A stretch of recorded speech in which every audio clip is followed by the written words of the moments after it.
ஏர்போர்ட்டில் கோட் சூட்லாம் போட்டுக்கிட்டு ஒரு பிளாக் கலர் சூட் கேஸுடன் ஒருத்தர் நடந்து வரும்போது அவரை பார்க்க நமக்கு டீசெண்டாக தான் தெரியும். அதே மாதிரி தான் அன்றைக்கி ஃப்ளைட்டில் போனவங்களுக்கும் தெரிஞ்சுது. ஆனால் அவர் யாருன்னு தெரிகிற வரைக்கும் தான். இன்றைக்கி நம்ம பார்க்க போகிறது டிவி கூப்பரோட one of the famous hijack. Welcome to Kutty story YouTube channel. அமெரிக்காவில் இருக்கிற போர்ட்லாண்டில் ஒரு பியூட்டிஃபுல்லான தேங்க்ஸ் கிவிங் ஈவ் அப்போ ஒரு ஜென்டில்மேன் கோட் சூட் வியர் பண்ணிக்கிட்டு பிளாக் கலர் சூட் கேஸோட நடந்து வர்றாரு. அப்படி நடந்து வரும்போது யாருமே யோசிச்சிருக்க மாட்டாங்க அவர் தான் இந்த ஃப்ளைட்டை ஹைஜாக் பண்ண போகிறாருன்னு. அவர் பேர் தான் டிவி கூப்பர். போர்ட்லாண்ட்லேருந்து சீட்டல் போகிற அந்த ஃப்ளைட் 35 மினிட்ஸ் ட்ராவல் பண்ணும். அதில் டிவி கூப்பர் உட்காந்த அந்த சீட்டோட நம்பர் 18E. தன்னோட சீட்டில் உட்காந்துருந்த டிவி கூப்பர் ஸ்கேஃப்னர்னு ஒரு ஏர் ஹோஸ்டஸை கூப்பிட்டு ஒரு பேப்பரை கொடுக்குறாரு.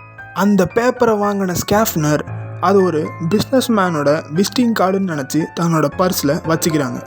ஆனால் அதுக்கப்புறம் டிவி கூப்பரே அவங்கள கூப்பிட்டு அதில் என்ன இருக்குன்னு படித்து பார்க்க சொன்ன பிறகு தான் அவங்களுக்கு அதில் என்ன இருக்குன்றதே புரிஞ்சுது. அந்த பேப்பரில் தான் ஒரு ஹைஜாக்கர்னும் தன்னோட டிமாண்ட்ஸை கவர்மெண்ட் நிறைவேற்றுறனா இந்த பேசஞ்சர்ஸ் ஒருத்தவங்க கூட உயிர் தப்ப முடியாதுன்னு எழுதியிருந்தது. இதை பார்த்த உடனே ஸ்கேஃப்னர் தன்னோட க்ரூ மெம்பர்ஸ் கிட்ட ஓடி போய் இதை இன்ஃபார்ம் பண்ணுறாங்க. கூப்பரோட அந்த டிமாண்ட்ஸ் என்னன்னா $2 லட்சம் அமெரிக்கன் கரன்சியும் கூடவே 2 பேராஷூட்டையும் அவர் கேட்குறாரு. ஆனால் இது மட்டுமே அவரோட டிமாண்ட்ஸ் கிடையாது. அந்த பேராஷூட்ஸ் தன்னோட கையில் கிடச்ச பிறகுமே ஒரு 3 பேசஞ்சர்ஸ் தன் கூடவே இருக்கணும்னு முடிவு பண்ணுறாரு. ஏன்னா அந்த பேராஷூட்ஸ் ஒரிஜினலாக இருக்கணும்னு எந்த அவசியமே கிடையாது. ஃப்ளைட்டில் ஹைஜாக்கரையும் சேர்த்து மொத்தம் 42 பேர் இருந்ததுனால அமெரிக்கன் கவர்மெண்ட் டிவி கூப்பரோட இந்த டிமாண்ட்ஸ் எல்லாத்தையுமே நிறைவேற்றுறாங்க. இந்த டிமாண்ட்ஸ் எல்லாமே நிறைவேற்றப்பட்ட உடனே கொஞ்சம் கூட டைம் வேஸ்ட் பண்ணாமல் அந்த இடத்துல இருந்து பேராஷூட்டோட தப்பிச்சு போகிறாரு. ஆனால் அந்த ஃப்ளைட்டில் இருந்த எல்லாருமே சொல்கிற விஷயம் என்னென்னா அன்னைக்கு தான் அவங்க டிவி கூப்பரை கடைசியாக பார்த்தது. இந்த இன்சிடெண்ட் நடந்து முடிஞ்ச உடனே டிவி கூப்பரை எப்படியாவது பிடிச்சே தீரணும்னு சொல்லி FBI ஏஜென்ட்டை அமெரிக்கன் கவர்மெண்ட் அரேஞ்ச் பண்ணுறாங்க. ஜேம்ஸ்னு ஒரு ரிப்போர்ட்டர் மூலயமா டிவி கூப்பர்னு ஒருத்தர் பிடிக்கப்படுறாரு. அவர் மேலேயும் நிறையா க்ரைம் ரெக்கார்ட்ஸ்லாம் இருக்குது.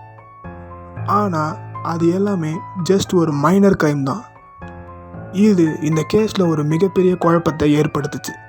ஆனால் அதன் பிறகு மற்ற ரிப்போர்ட்டிங் யூனிட்ஸ் எல்லாருமே சேர்ந்து இவர் ஃபேக்கான டிவி கூப்பர், இவர் உண்மையானவராக இருக்க வாய்ப்பே இல்லைன்றதை ப்ரூவ் பண்ண பிறகு இவரோட பேர் அந்த கேஸ்லேருந்து நீக்கப்படுது.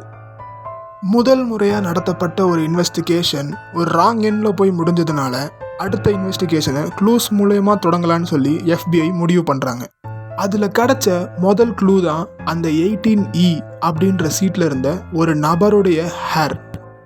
அந்த ஹேரை யூஸ் பண்ணி DNA டெஸ்ட் மூலயமா கண்டுபிடிக்கலான்னு நினைக்கும் போது அதில் இருக்கிற டீட்டெயில்ஸ் அவ்வளோ மேட்ச் ஆகாத காரணத்தினால அதை அப்படியே க்ளோஸ் பண்ணுறாங்க.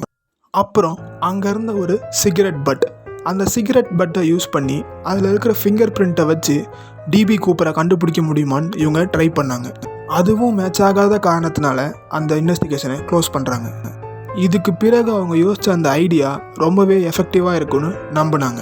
இதில் அவங்க யூஸ் பண்ணது என்னன்னா அந்த மணியில் இருக்க சீரியல் நம்பர். அந்த சீரியல் நம்பரை அவங்க பப்ளிக்காக ரிலீஸ் பண்ணுறாங்க. அப்படி ரிலீஸ் பண்ணும்போது இதுக்காக 15%, அதாவது $25,000 அமெரிக்கன் ரிவார்டாக அனௌன்ஸ் பண்ணுறாங்க. என்னதான் இவ்வளோ பெரிய ரிவார்ட்லாம் அனௌன்ஸ் பண்ணாலும் தேங்க்ஸ் கிவிங் அப்போ நடந்த இந்த ஒரு ஹைஜாக்கை 2 வருஷம் கழித்து திரும்பி அந்த தேங்க்ஸ் கிவிங் நீட் நடந்தப்போ கூட இவங்களால் அந்த கேஸை சால்வ் பண்ண முடியல. அப்படியே கிடச்சாலும் அந்த மாதிரி இன்ஃபர்மேஷன்ஸ் எதுவுமே ஜென்யூனான பில்ஸாக இல்லாத காரணத்தினால இந்த வேவும் க்ளோஸ் ஆகுது.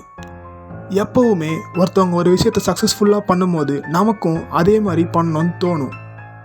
அதே விஷயந்தான் இங்கேயும் நடக்குது. டிவி கூப்பர் அந்த ஹைஜாக்கை பண்ணி முடித்த அதே வருஷத்தில் 15 பேர் அதே சேம் பேட்டர்னை யூஸ் பண்ணி ஹைஜாக் பண்ண முயற்சி பண்ணுறாங்க. ஆனால் ஒருத்தவங்களால கூட அதை சக்ஸஸ்ஃபுல்லாக முடிக்க முடியல. FBI ஒரு வாட்டியும் ஒரு ஹைஜாக்கரை பிடிக்கும் போது இவர் தான் டிவி கூப்பராக இருப்பாரோ அப்படின்னு சந்தேகப்பட்டாலும் டிவி கூப்பர் ஏன் உடனே இவ்வளோ பெரிய தப்பை பண்ணி மாட்டணும்? இதுதான் இந்த கேஸ் அன்சால்வ்டாக இருக்கிறதுக்கான முக்கியமான காரணம்.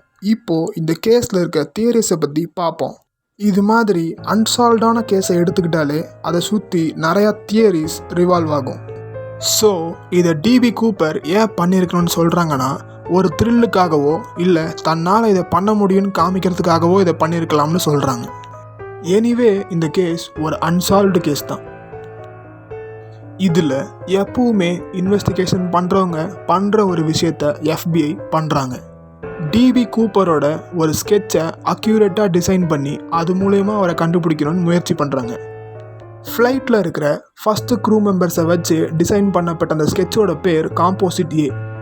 ஆனால் இது அந்த ஃப்ளைட் மெம்பர்ஸாலே ஒத்துக்க முடியல. அந்த காம்போசிட் Aன்றதில் அவர் ரொம்ப யங்காகவும் நேரோ ஃபேஸ்டாகவும் இருந்தார். பட் டிபி கூப்பர் ஒரு ஓல்டு மேன், அவருக்கு ஒரு 45 வயசு இருக்குன்னு சொல்கிறாங்க. ஸோ அப்படி பார்க்கும்போது இது சுத்தமாக மேட்ச் ஆகலை. இதன் பிறகு 1972 பேசஞ்சர்ஸை வச்சு காம்போசிட் B அப்படின்ற ஒரு டிசைனை ரொம்பவும் அக்யூரேட்டாக டிசைன் பண்ணுறாங்க. இதில் அவர் இருக்கிற ஏஜை விடவும் அவர் ரொம்ப அதிகமாக இருக்கிற மாதிரியும் அவரோட முகத்தில் ஒரு கோபம் இருக்கிற மாதிரியும் காட்டியிருக்காங்க. ஆனால் டிபி கூப்பர் ரொம்பவே கூலான ஆளுன்னு அந்த பேசஞ்சர்ஸ் சொல்கிறாங்க. முகத்தையே கொஞ்சம் மாற்றதுனால அதை இன்னமும் அக்யூரேட்டாக வேணும்னு சொல்லி 1973 திரும்பியும் அதை ரீடிசைன் பண்ணி அதை ரிலீஸ் பண்ணும் போது பேசஞ்சர்ஸும் அது ரொம்பவும் அக்யூரேட்டாக இருக்குன்னு சொல்கிறாங்க. இந்த வீடியோ பிடிச்சிருந்தா லைக் பண்ணுங்கள், ஷேர் பண்ணுங்கள் அண்ட் சப்ஸ்கிரைப் பண்ணுங்கள்.